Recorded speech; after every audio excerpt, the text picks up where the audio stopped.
The Viper's girl, you mess with the wrong person. Bad boy, I banged my door and removed my hairband. I tossed it on the floor and sat on my bed. Me stupid girl, I ran my hand through my hair and closed my eyes. I feel so weird and ugly.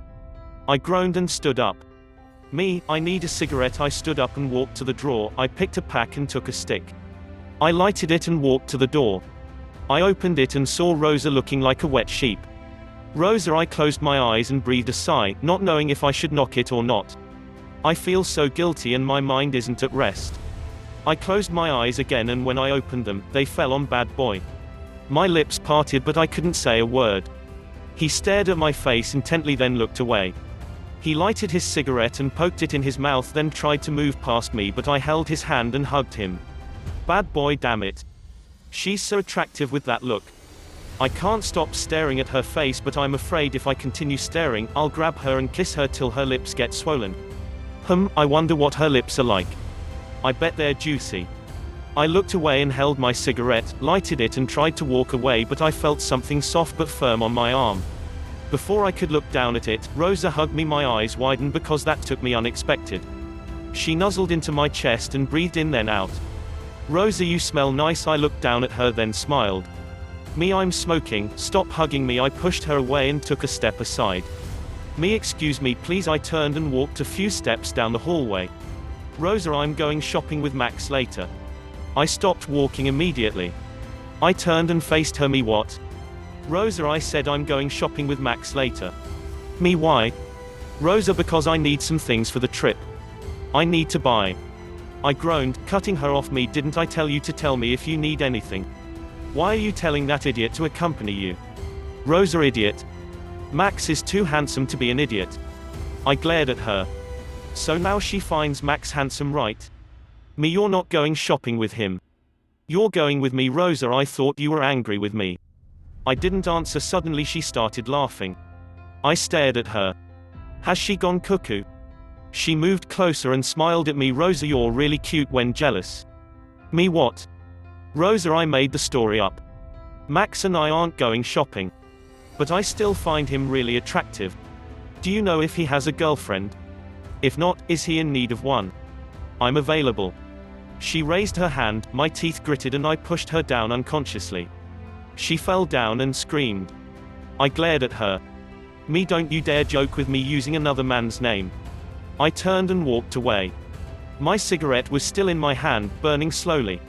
I huffed and dumped it in an ashtray. I walked to the dining and began to eat my already cold food. I looked at Rosa's plates and saw that the food in it was hardly touched. Did she stop eating? I stood up and walked up the stairs. There, I saw her curled up with her face buried between her knees, her hair covering her entire hands as she hugged her legs and backed the wall. I got closer and heard her whimpering and sniffing. Me, Rosa, my voice was chill and concerned. She lifted her teary face and I sat down and took her hand. Me, I'm sorry I pushed you. Rosa, it's not that. I squeezed her fingers. Me, then what is it? Rosa, I don't know what is wrong with me. She took her lips into her mouth and tears dropped. I smiled and hugged her to my chest. Me, it's okay baby. You'll be fine. I smoothed her hair and patted her slowly. Me, I'm here for you, okay? You can tell me anything. She looked up at my face. Our eyes locked and I couldn't look away. Cold shivers ran round my whole body and I felt like pulling her closer to myself. She's still staring at me. I wonder what she's thinking. Is she having the same kind of thoughts I'm having? Right now it's so awkward. This is supposed to be the moment when lovers kiss. But if I kiss her it might bring confusion. I mean, we're not lovers and I don't know if she'll dislike me if I kiss her. She might think I'm taking advantage of her. I quickly pulled away. Me, come on, you need to finish your breakfast. I stood up and helped her up. Rosa, can we leave in 2 days? I held her hand as we began to walk. Me, yes we can. Rosa, I want to ask a question. Me, go on.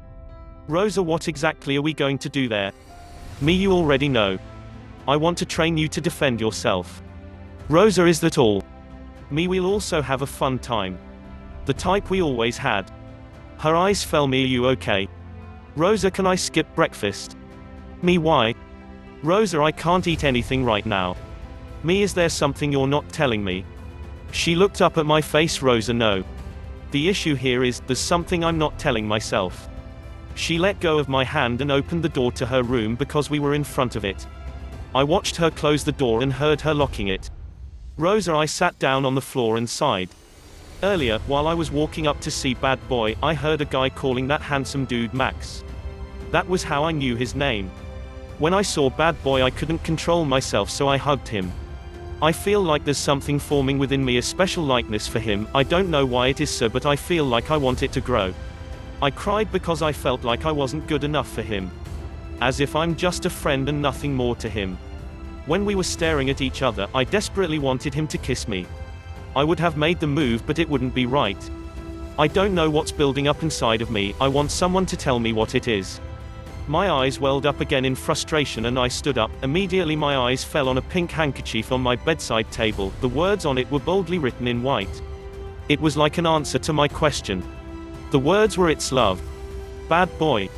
Me, I already prepared the documents and flight tickets are already ready. Rosa, where exactly are we going? Me, I said, it's a surprise.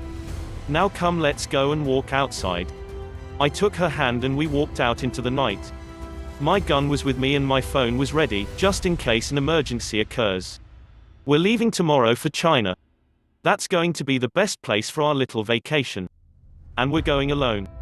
The security guard opened the gate and she passed through it first. When we were out, I slipped my hand over her waist and we walked on without talking. I'm thinking of Rosa. Ever since she skipped breakfast yesterday, I feel something needs to be done. I think both of us are dying in silence. We both have something to say to each other. Me, Rosa, she looked up. Me, I miss you, Rosa, huh? Me, I said, I miss you. Rosa, but I didn't go anywhere. Me, you miss me too, don't you? She stared into my eyes and I know she knows what I mean. Me, you miss our bond, right? She didn't answer, but I take it as a yes. I sighed. Me, it's not like we're drifting apart, but something else needs to come between us. I took my hand off her waist and cupped her face in my palms. I lifted her face up and looked deep into those eyes until I got the courage to say it to her. Me, Rosa, I like you. Rosa. My eyes widened. I didn't know what to think, what to say, or how to understand what was happening. Standing right here is Bad Boy, telling me he likes me. And I don't think he's talking about the normal like. I think he's trying to say that he likes me. You know, the double liking. Bad Boy, you're not gonna say anything. Me, I don't know what. Bad Boy, yeah, you're right. You shouldn't know what to say yet. He released my face and took a step forward and backed me. I swallowed and looked down. Bad Boy, can I kiss you? Me, huh? He turned and within a second, he pulled me by my waist and like a hungry infant who can't wait to be breastfed, his lips grabbed mine and his second hand held the back of my head for support. My eyes were widened, but his lips were just like sleep, they made my eyes close. I felt his hand leaving my waist to my cheek, his other hand did the same. My hands weren't left out, they simultaneously moved and tugged on his shirt. His face moved to a different direction and I found myself responding to the kiss. He unlocked and smiled. Bad Boy feels good, right? I felt a little bit shy, so I looked down. He laughed and lifted up my face, brought his face closer and closer until I could almost feel his lips on mine. I closed my eyes, expecting him to kiss me again, but he didn't. Instead he moved away. I opened my eyes. Bad Boy, can you run? Me, what? No. He smirked and turned. Bad Boy, catch me if you can. He took to his heels and ran off. My eyes widened. Me, no wait, but he was no longer in sight. Me, where did he go? I began to run towards the direction I thought I saw him going towards. I stopped running and looked around. Suddenly a strong arm pulled me into a dark alley.